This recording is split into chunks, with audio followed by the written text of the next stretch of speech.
علم اور ادب اس کی اہمیت کے بارے میں، اور علم وہ جس سے نور پیدا ہوتا تھا، اسی سوال کے ساتھ کہ اس وقت یہ ڈگریاں جو آ چکے ہیں یونیورسٹیز اور یہ ادارے اس وقت نہیں ہوتے تھے، جب صوفیاء اور یہ تصوف کی لوگوں کی درگاہوں سے یہ فیض بڑھتا تھا، اس وقت لوگ جہاں پہ لوگ بستے تھے ان سے دور کسی جگہ جا کے ڈیرا بساتے تھے، تو لوگ وہ ایک پرسن جو وہاں سے اٹھ کے کسی سائڈ پہ بیٹھتا تھا تو لوگوں کو جمع ہجوم ان کی صحبت میں جا کے وقت گزارتا تھا۔ اس وقت ہم 4 سالہ ڈگری لیتے ہیں، پڑھتے ہیں تو ایجوکیشن لیتے ہیں، اس وقت وہ سالوں سال صرف ادب میں گزار دیتے تھے۔ تو کیا وہ ادب اتنی بڑی ڈگری ہے کہ جو آج علم ہم حاصل کرتے ہیں اس کی اہمیت زیادہ تھی، جو آج ہماری سوسائٹی میں یا نوجوانوں میں بالکل نظر نہیں آتی، تو اس کی اہمیت؟ میں اجازت مانگ رہا تھا جی کہ اکثر فرمانا کے بعد میں جہاں علاج معالجے کی صورت سے رہنا، اور میں کہ جی اگر اور بابا جی نے کچھ نہیں بنایا پاکستان میں، یہ پیچھے نا 2-2.5 مرلے کا ایک 10 بیڈ کا اسپتال بنایا تھا، وہ بھائی نے گھر بنا لیا۔ میں کہا کوئی بات نہیں، ہم نے یہ بن گیا۔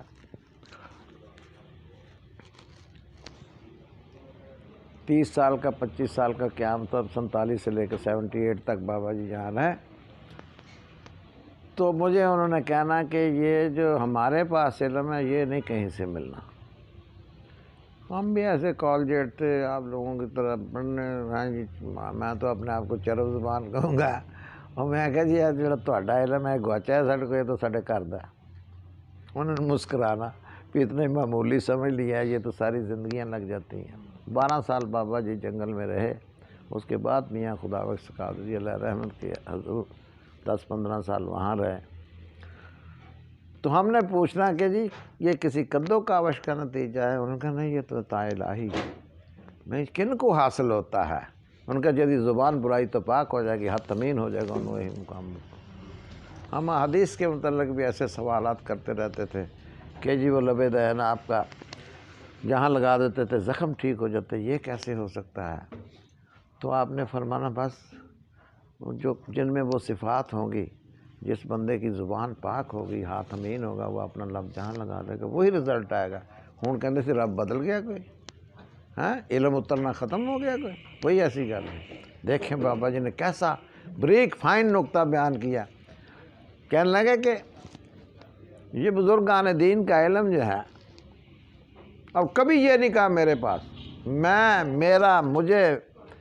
مجھ کو یہ صوفی کی زبان کے لفظ نہیں ہے میرے، ان کے تو سارے ہی ہوتے ہیں، تو کبھی نہیں کسی ایک جگہ ان کے بیانات میں میں کا لفظ نہیں ہے۔ ایک کل کو سمجھنے کے لیے ہم سارے اجزاء میں بٹے ہوئے ہیں، کچھ خواہشات کی چنگل میں بٹے ہوئے ہیں، اور پھر یہ جو ہماری سوچ ہے جسے ہم مادی سوچ کہتے ہیں، اور اس سوچ کی جو ڈیولپمنٹ ہے یہ ہماری ہو رہی ہے، یہ ہماری مروجہ یہ یونیورسٹیز یہ تعلیم اداروں سے۔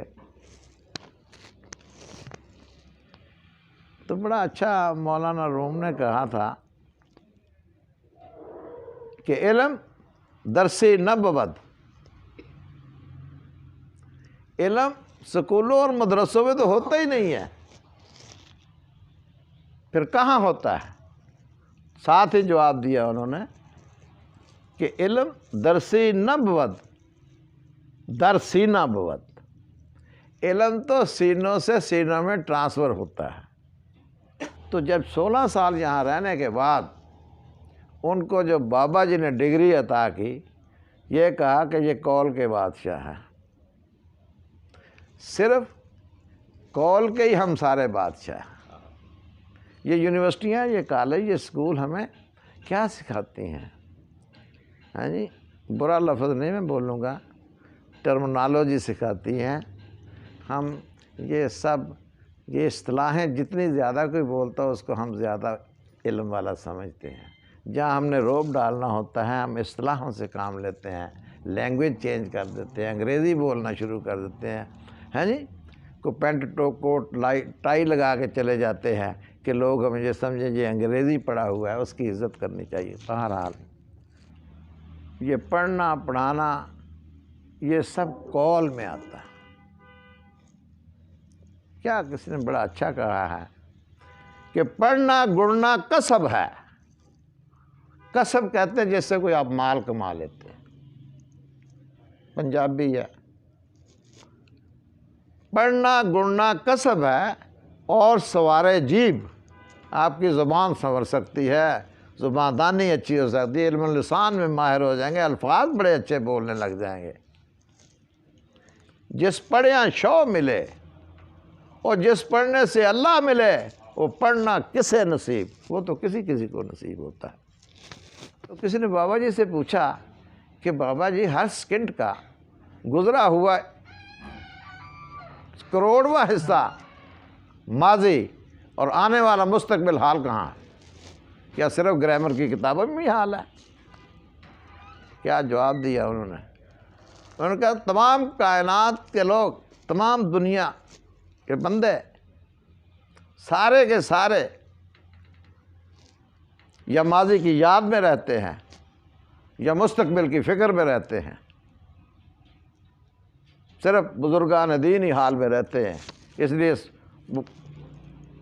جو ماضی کی یاد میں رہتے ہیں وہ ڈپریشن کے مریض ہوتے ہیں.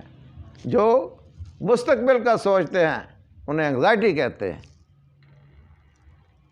تو جو حال میں رہتے ہیں وہ خوشحال ہوتے ہیں. انہیں کو روحانی نہ جسمانی انہیں مرض کوئی نہیں ہوتی. تو حال پہ راضی رہنے کا طریقہ کار کیا ہے؟ واصف علی صاحب نے کیا فرمایا کہ یہ خوش نصیب وہ ہے جو اپنے نصیب پہ خوش ہے. تو یہ جو حال پہ خوش رہنے کا علم ہے، یہ ہمیں وہ جو بے حال لوگ پڑھا رہے ہیں، وہ تو آپ ان کو ماضی وہ تو علم کے پیکٹ پھینک رہے ہیں. اسٹوڈنٹ جو ہیں وہ نوٹس لکھ رہے ہیں، یہ کر رہے ہیں، وہ اس پول پہ کھڑے ہیں، وہ تو پہنچ ہی نہیں رہا علم.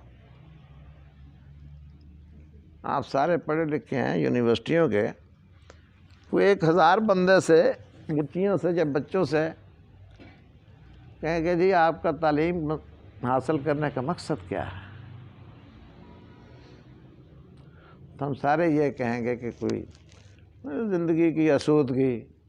ہاں میں لڑکوں کو یہاں سمجھاتا ہوں، میں کہ تہاڈا مقصد ہے پڑھنا، پھر کوئی اچھی نوکری مل جائے گی. اگر گھر میں آسودہ خواب ہے، آسودہ حال ہے، تو وہ کہے گا جی اچھی کوئی چھوکری مل جائے گی، اس لیے میں تعلیم حاصل. یعنی غرض و غیرت کے لیے جو کام کیا جائے اس کام میں نہ برکت ہے، نہ رحمت ہے، نہ دعا ہے، نہ کنٹینیوٹی ہے.